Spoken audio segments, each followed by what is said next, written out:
I'm a regional wildlife specialist with the Manitoba government. At this time, I work out of the office in Thompson. The primary job I have at the present time is working on the Barren Ground Caribou management program. I've been working on that for approximately 5 years now. I am involved in all aspects of the program, and that includes dealing with the people in the communities, dealing with the biological work, dealing with all the administrative aspects of caribou management, and a variety of other associated tasks.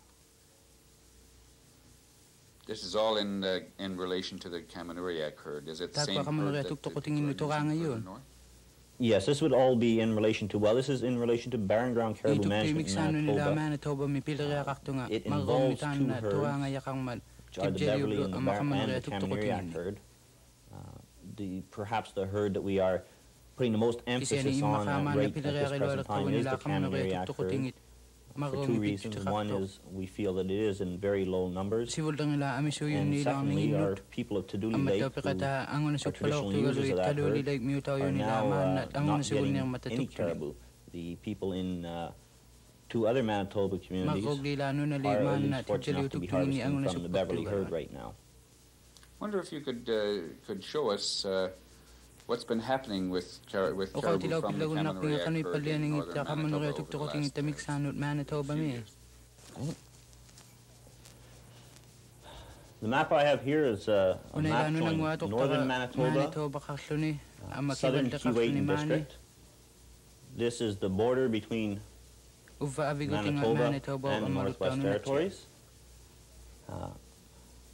Here is Eskimo Point.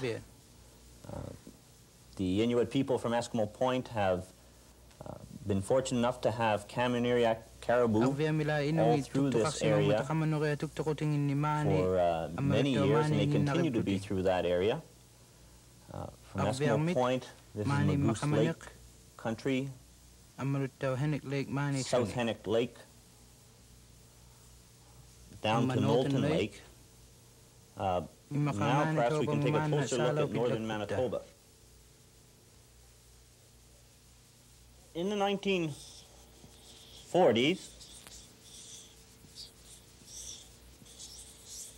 and early 1950s, the caribou 400 miles south approximately 400 miles, and this was every winter.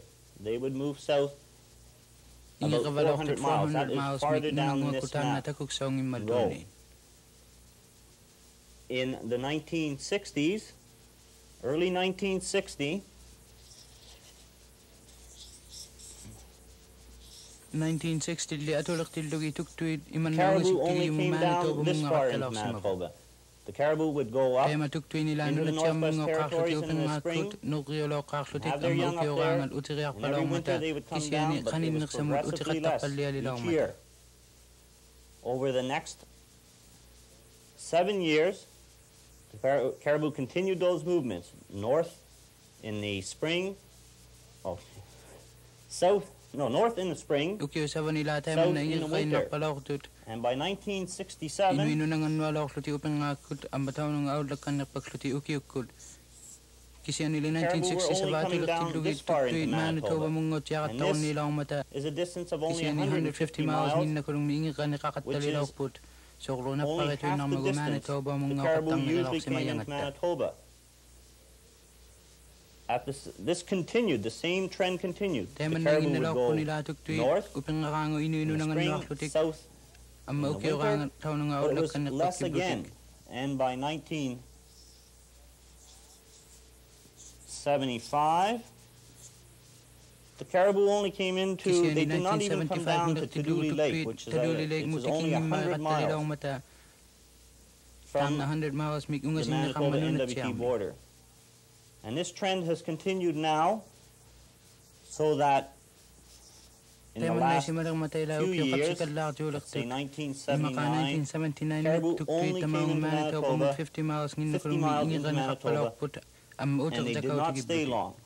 In the 1940s, the caribou would come into Manitoba in September, and they would not go back north until late April, early May.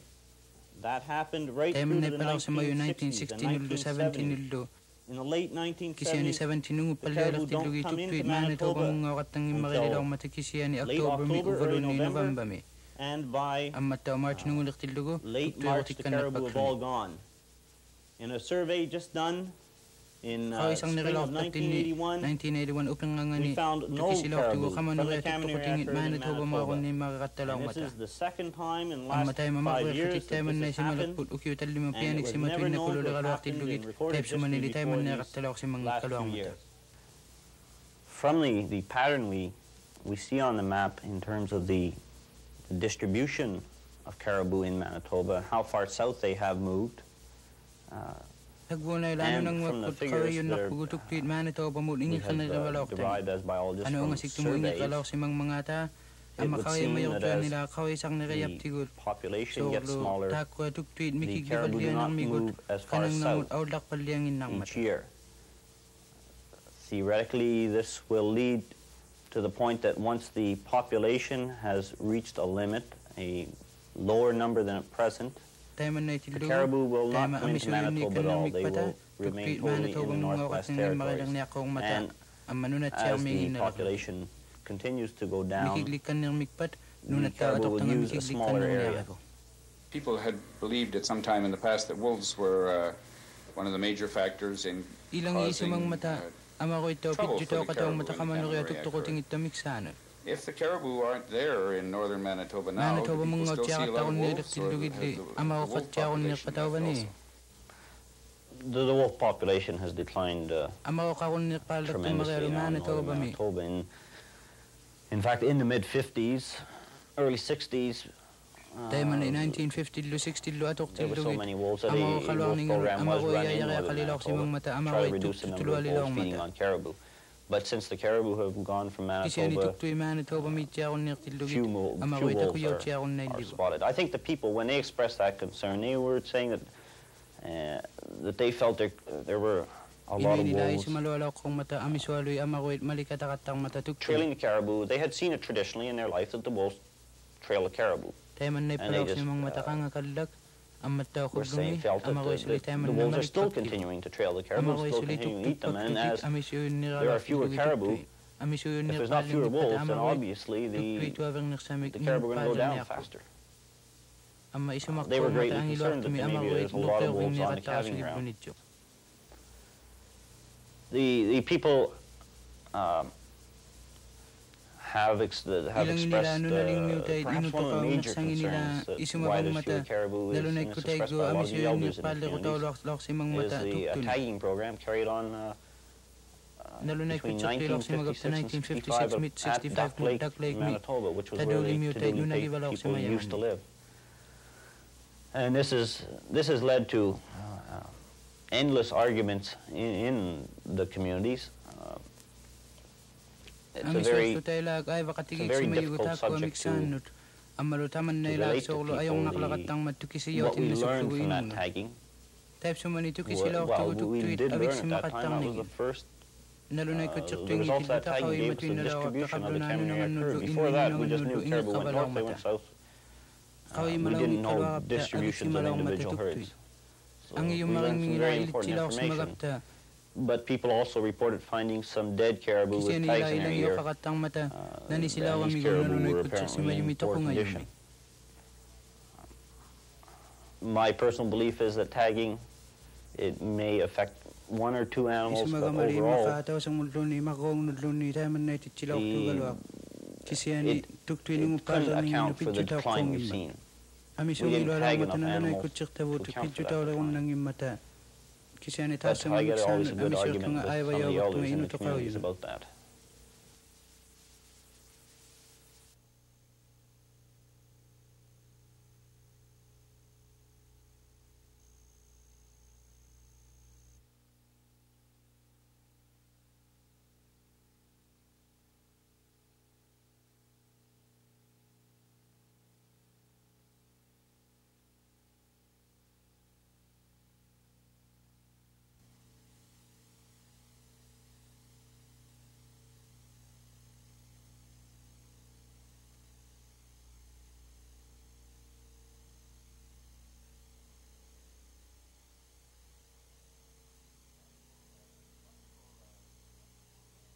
Some people in the Keewatin say that they are worried about the division that seems to exist between the biologists and game management people on one hand and the hunters on the other. But they believe that there are some ways of bringing about much more closeness than there is right now. What is your experience working in game management in Manitoba? Tell me about that.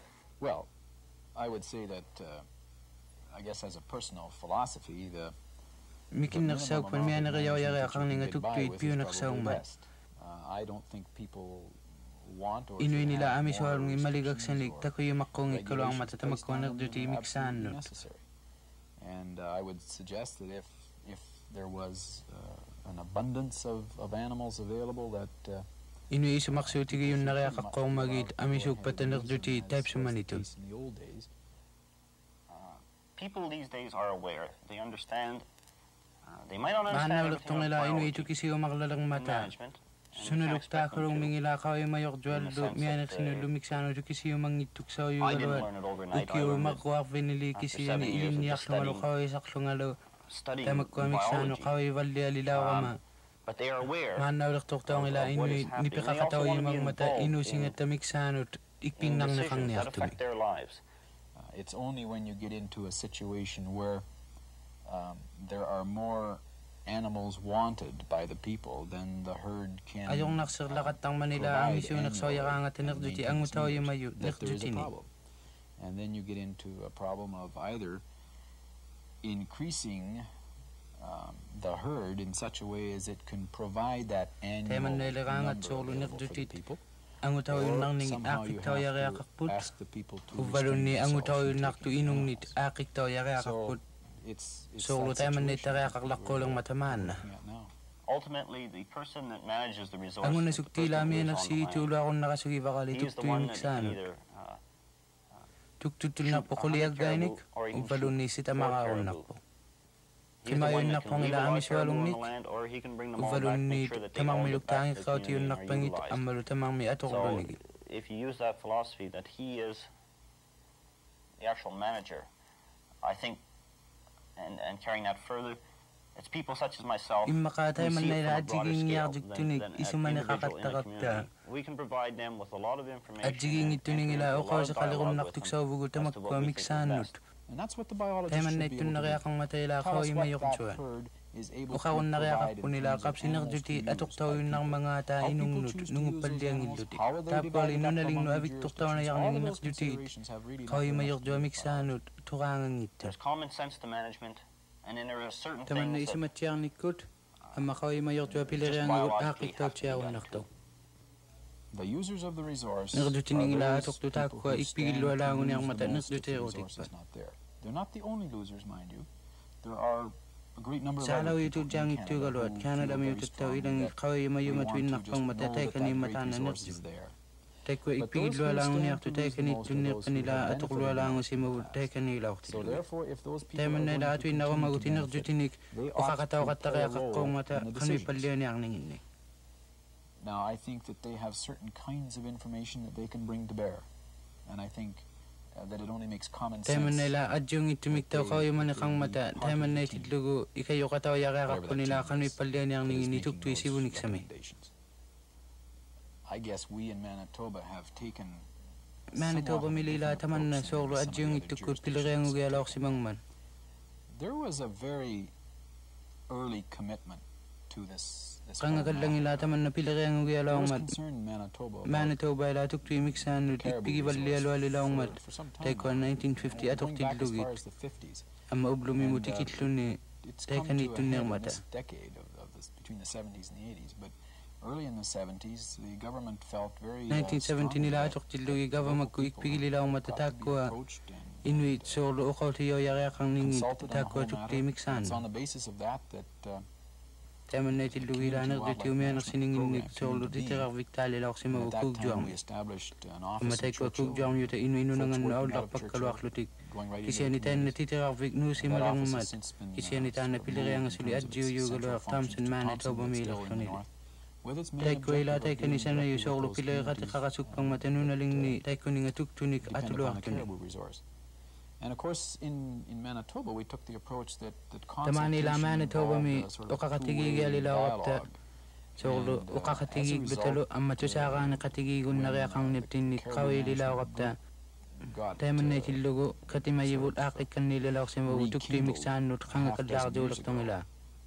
It was our suggestion at that time that all agencies sort of take this very deliberate consultative kind of an approach, and I think for agencies that perhaps felt that was too laborious and time-consuming, that in fact it has now been shown that there is no shortcut in this business. It's taken, I'd say, 5 years for me to Ukiuning iratad limanit so lupilay katigit siya kalililak tugot ino katikalo. It's a give and take relationship. I think Taman na ila pilay katigit siyang unun na kulo aking na ngayong man. Ukpilay katigit jumiyaka kakorap taman na itidlugo. Inuit nila ilaw tidlugit ama inuit sito kangatay ilang asolo asyang ulang niyak tuyak tidlugo ayong naksirlakat tang mat kano'y mga tana. Ama to ilan ni pidyo tayo yak tugalod ilan ni pidyo tayo ng makakat tang mata. And anybody that tried to take a shortcut and use simply a public relations approach as compared to Tayo ila to ay waktikot pilira kakasuksimay yun solo kataksimang mata. have paid the price. I think it's important that people Dako inu kamano kaya tuktukot ngini atok pagtulukta kaway matiyara kako pakano'y palyaning ini. I think it's important that Kaway mayara kako mata kano'y palyaning ini ang mata o kakon na kaya kaming mata kano'y ismo yung mga adyo kano'y palyaning itakwa. But that also the people Kisiya nito saktatik piyo ng ikaw tigiyara kakong imadyok ataman na upunang natusaktangan. One of the things, and it's something that is different, let's say, in Manitoba. Udjara si mayara taong ila adyong yardyok to Manitoba milununat siya may katimakatawat takong kaway si mayara. Manitoba milutay duwam nut apiriga yung matakano'y tunang mga kamig kaway magamig tusaw magamakano'y palyaning at tatuktuin. Kaway magamat taong ila nunat siya may kano'y palyaning inik ang maluto Saskatchewan may kano'y palyaning inik. So uwang nut wakaklakat tang mata. Ano kuli isa mag-review taman na?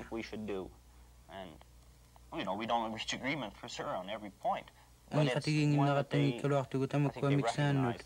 Kasi nila kaway malang mata, ang inginak sa miglo, ang maluta ang isingil sa migsolo, kaway manikakama. Taman nalila nunat siya may adyong yadyong mat, nunat siya blila inungit, kaway mayoktuanik adyong itikot tautok pang mata. So tayo man na ipa? Well, primarily, I guess it's just a matter of, again, it's this whole philosophy of meeting with the people, discussing with the people. Taman na ilag tukang matsolo kati makatiging yung miksan nun. Solo tali man yuk yung nipilay katikak si malakama Manitoba Munich, ama taman na ayaw nang itukululaw nito. Ami suwaklo ta kati makatigit siyak si mayugot, kasi kati makatigit siyak inang nakaklungaukang na ayaw kama. Kasi ni isa magayap tinigli, to sa katigigol na katalawak ta, ang malupilay katigiga sukluta. As you may know, we had that meeting in Thompson, I think in 1978, where all users representatives of all users of the resource, the Inuit people, the Chippewa. Tema Thompson mi kati malawak si magapta 1978 mi takwa tuktunik atok pagtulog tatay kanitidiri solo Inuit unalid tuktunik mi anak si amalokaw yung mayok duwad asing ildo. Ako niyaruglo akso kong naktuarong miglo kati malawak ta amalo Inuit adjiging itunik ilani isuman nakakpalaw mata. But to my way of thinking, it was the right thing to do at that time, and I would have been very pleased if all agencies had been in a position to be able to follow that. Taman na kanuin na sugilaw ngila ka. Kuya na kaya law pong ila taman na kati makatigikan din na kung nakatalaw ko ta. Kasi nila ilangin nila tamak kwa ikayok tayo kang ningit tamiksan nut so luto kasi yung manak sa kakjulaw mata ilangin nit. Amma to kasi yung manak ang inak sa kakjuk tut so kulo ilinyakan niyak juga kalaw ko mata. Everybody's got a part to play in caribou management, and all it takes. Kinalukta ang ila pilay kataw yung akong matak kwa ito premiksan. Pilay kataw yung kang ipat so wali kiyang utuin lang niyang mat pilay ang nito. It's perhaps the most complex wildlife issue facing not only wildlife managers, but facing Imakatan na nagdutimik sanut, miya na kayaw nang ito isimugiyaw lang sa malang matahan na Canada mi.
As regional biologist of the district of Kuwait, I'm charged with the responsibility of dealing with the management studies and actual management of the forest, as well as dealing with the people, the hunters and trappers, and community members throughout the Kuwait. There are a large number of questions which people ask me about game management. And in particular, caribou has a very major profile in Kuwait. The caribou resource in Kuwait is abundant. We have a wealth of caribou and a number of different populations, which I'd like to illustrate on the map which I have behind me. First, we have a coastal population along the Hudson Bay, south of Chesterfield Inlet.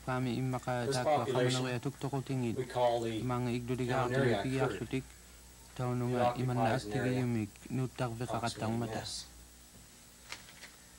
To the west, we have a major population, which occupies an even larger area, beginning below the Gary Lake system, following back river, and then down to Great Slave Lake, and then down into the province of Saskatchewan on the west, and on the east it encompasses just above Baker Lake, and generally goes down south in this direction. To the north of Chesterfield Inlet, there's a complex of caribou populations, or perhaps one population, about which we know relatively little. And it occupies an area like this, centering around Wager Bay. Melville Peninsula is another major herd, occupying an area somewhat like this.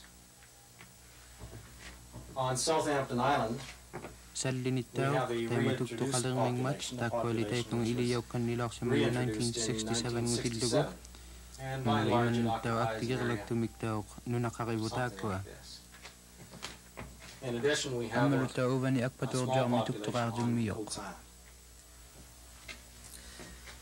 Now, we generally give these populations a geographic name. The Kamanariak herd we name after its calving ground. The cows late May and June come to near Kamanariak Lake every year. Likewise, the Beverly herd has a calving ground centered around Beverly Lake, most often to the north. The Wager Bay complex poses somewhat of a problem that we may not have documented all of the calving grounds in the area. And this is a very major question we have for this area. But there are two regularly used calving grounds. One on the south side of Wager Bay, in there, and another one around Curtis Lake north of Wager Bay. On Melville Peninsula, we also have a very major calving ground centered around Naguac Lake in there. Southampton Island, we know relatively little about the establishment of roots, regular roots on a seasonal basis. It's a fairly recent herd. Now, what makes us think that these are actually populations? Certainly we know that the caribou is a very mobile animal and is quite capable of moving from southern Manitoba to Baffin Island in the course of a year. Over the last 30 years, biologists have been conducting studies to determine just where caribou move, how much interchange there is between certain populations anyway. And the two best known populations are the Beverly herds. In the course of the 1960s, there were some major tagging studies conducted in water crossings along the northern Manitoba Duck Lake herd, and along the Teton River system a couple of spots, major one-way crossing between Beverly and Lake. And what these studies have revealed is that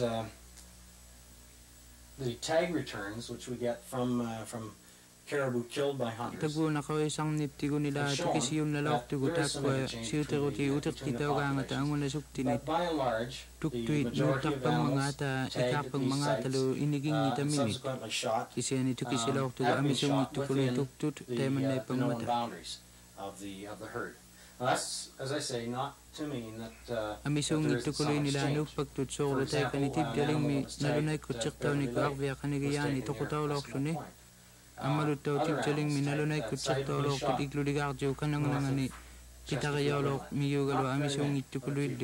And likewise, there have been a few shot near Kamanariak Lake. Similarly, Kamanariak animals have been shot within the range of the Beverly herd. By and large, that has taken place down south in the provinces where winter ranges tend to overlap. The last tagging study was done in the early 1970s. Consequently, we're not getting as many tag returns now, and we must begin to work on populations.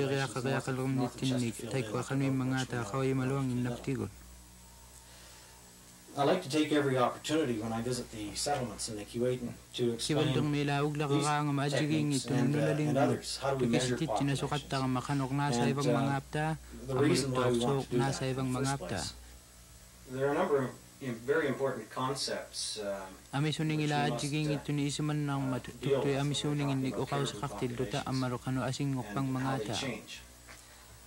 This circle represents a population or herd of caribou.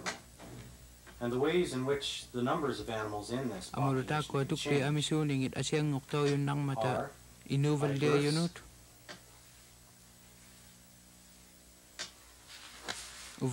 by deaths. Animals leave the population by deaths. Animals can move into the population from other areas, or they can leave the population by moving into other areas.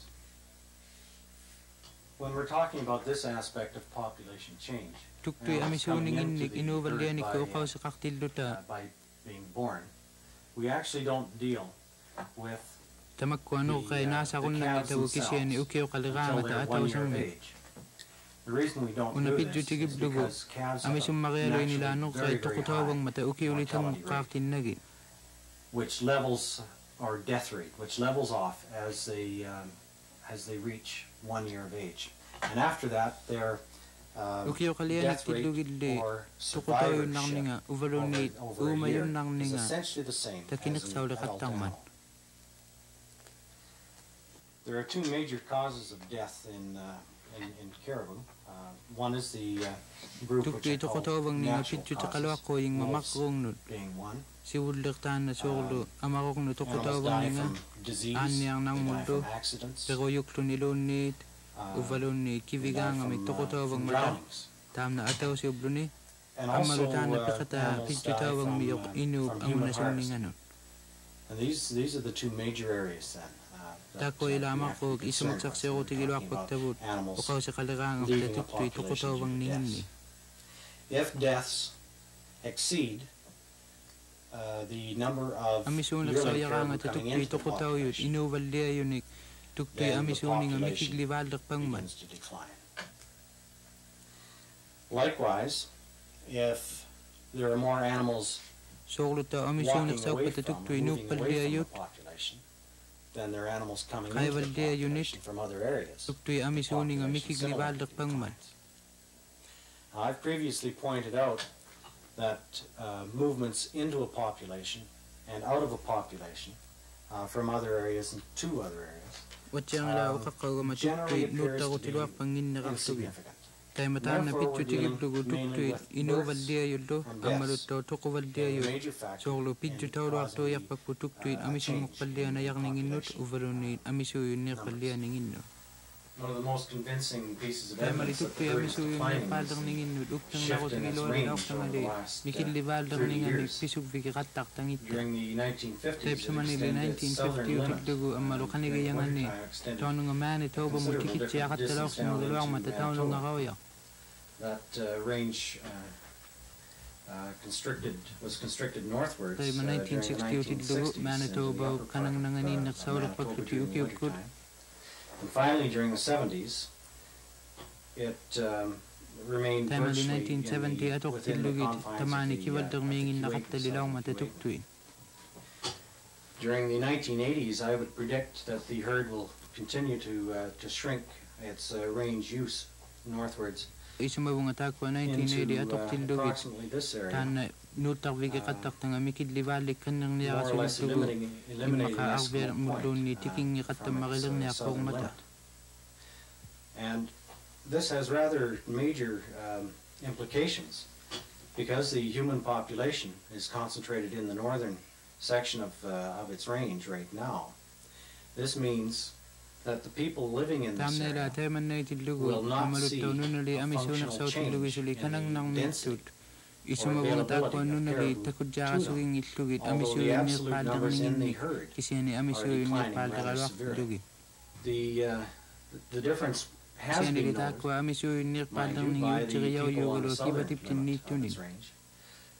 During the 1950s and 60s, up to 13 communities in Manitoba harvested caribou from the Inuk population. Those people no longer harvest caribou from the Kamehameha population. The people up here won't realize this until the numbers are not so low that it'll just simply be too expensive to hunt caribou south of Chesterfield. But that may not occur for perhaps another 5 or 6 years, maybe 10 years. Would you know maybe why the herd is moving north and not going back south as Well, this pattern has been going on for many, many years now, about 30 years. And basically, the way I see it is that during the 1950s, there were many more animals, which would need a larger area on a year-round basis in order to have adequate food. Smaller numbers of animals, a smaller herd size, they would need less food, and therefore would occupy a smaller area. But as to the exact reason why the herd would be moving in this direction, northwards in constriction of its range. Kisiya nilisukan ng ninang munupali ang mga ta asianong ito kayo yung mga kalwakto nga. Except that the tendency is to move generally towards the Kisiya central nilita ko area where nakjutit it ayong camps. nangikang at kanit tumabang matanok yung vigivak tamino ukyo tamad. Tep sumakanigayani nunakaliklutik. You predict that they'll be moving much further north. Teman na niyak to yak tildugo kanwin niyak pati akviang mutat nikik samon. The native communities in northern Manitoba, of course, have had to accommodate to this, and they've accommodated by Teman ita magkuunali Manitoba kanang nanganin harvesting nunakaktut. alternate resources. Teman na itaw gamik ikaliya kang naksawlak tutiglo. Amaruttaw ang unasong naksawlak tuti at jiging ito ni naktutik. Amarutuk tu valirilo ang naksawlak tuti man na piyo. Tama nilikival lang may isu manayak nga takwa akviang miyotay lumupaldian ng hindi kawayak kauto niya kasugib lugit. Amaruttaw kang yaksinang miyotay ikikival diyan niyang tuksaw miyugalot. Kasi nilita ko kamanikto ang miyotay di maka ako niyo naksak ikpigid diyang itang anukupaldianak at jiging itunig di magkong nigtugtuliak bekakon na kami. I would hope that before it really comes down to the point where the herd is eliminated, that people will be able to get together and come up with some sort of solution. Ataw sang mig nung ipatakotik sa mekinaglutik imakatututak sa ilakit taw na yaktuk sawut. Otherwise, just admit that the herd is Kasi nili akit sa simadyo kadyang ipat takwa inwi imaka asiyanik nakik sa mekiniriya kalang na yaktuk sawut. But I would hope that if we do look towards alternate sources of food, that we will look in a responsible fashion. Tema asiyan inakik sa mekinilirotik imaka igluligardio kanang nanganut. Tema toktek ko ang unasuktaw na yakpat akaw isaktaw tumiluti ang unasuktaw na yakput so lusad limit tutito. There are alternate sources of Asing inituk tu inakik sa kaulo yang Manila tama nila kiwal dong amisualong ningila ikalukta kauslo nilo amro imang miuta amisualo blutik.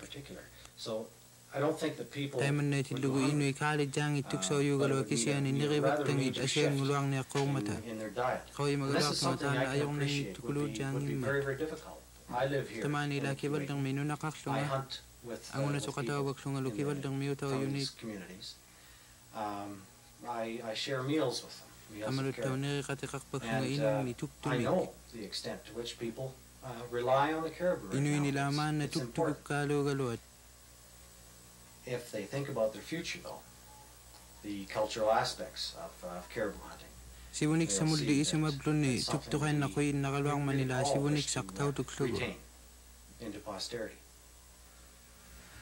One of the things that I think people in the Kuwaitan seem to feel, Cormac, is that biologists have a particular kind of background that makes them believe they are experts. And that people feel that their own experience as hunters and people who have been associated with caribou for a long time makes them experts too. I don't disagree with that point of view, but I'm wondering if you believe, as a biologist working in this area, that it's possible for both kinds of experts to work together, come up with the kind of solution that you were talking about. It's not only possible, it's absolutely essential.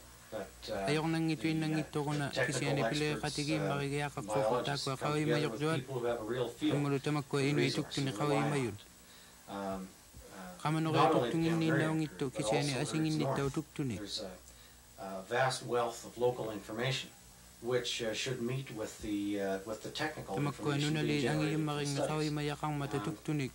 And those people kaway mayaw yun amaluta kaway mayok jual ilin yanik ko kaway mayangit kaway sang nikuldo katitaw pata si Wunik sa mul akik si yun nakayak ko mata nungupal diyang itutik sa mi. But do you think it's possible to have that Kaya management katigi together? makikul nakasugi at itak ko I have absolutely no doubt whatsoever that we need minds on this sort of thing. The main thing that's required is that people do get together and begin to recognize that the objectives of hunters in the Kuwait patatagwa inwi are piyo really the mayangit same amaluto objectives ko as mayok do those piyo of the maniriyangit biologists, ataw si ko kalawang mata that si Wunik conserving sa the mi tukto turf ka ko for yinarmi the future. And I use the word conserving or conservation in the true sense of the word, wise use. Perhaps there are those who look at the caribou here as a zoological resource. Ilang isumabagtog sa gulwakputan na nirjut, aktok tao kong imakiklugo, balon nakiyaw kong itlugo. Kisya ni taman na inayakpat, kiwaldang may piyongin na yangman. Inuit pilay kataw na yung imatatayaman na itildugo. And it's only through their involvement, direct and active involvement, that Inuit this nila type pilay of kataw yung yakap ko matatap sa mamiksan mo.